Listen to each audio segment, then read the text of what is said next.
150 000 personnes en France sont sans abri d'après l'INSEE. Ce chiffre a été en progression de 50% selon les 10 dernières années d'après la Fondation Abbé Pierre. Et si l'on en juge par la situation actuelle, la tendance n'est pas près de s'améliorer pour les prochaines années.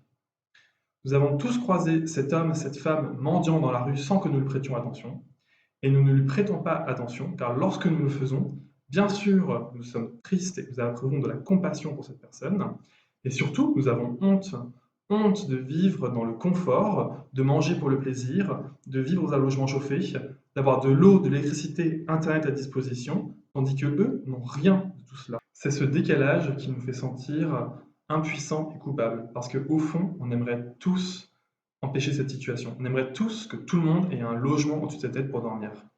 La bonne nouvelle, c'est que la solution, c'est nous. En France, il y a 30 millions de logements occupés.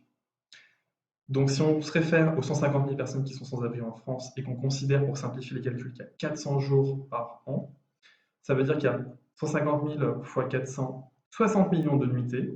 Pour 30 millions de logements, ça fait 2 jours par an. Donc si chaque personne loge pendant 2 fois dans l'année une personne, plus personne ne serait sans abri en France.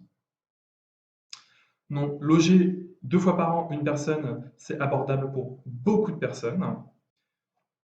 Bien sûr, ça nécessite de l'organisation, donc il faudrait monter une association qui mettrait en correspondance les âmes charitables et les âmes dans le besoin de l'autre côté. Donc l'accueil de la personne se ferait donc de 19h, mettons le soir, à soit le moment où l'occupant part du logement, ou bien à 9h du matin maximum.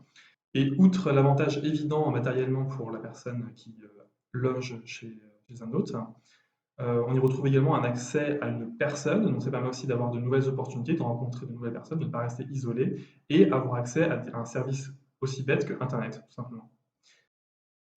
Si cette idée vous fait rêver, n'hésitez pas à partager la vidéo, et s'il y a suffisamment de personnes qui sont intéressées et qui soutiennent cette idée, on pourra passer de idée à réalité.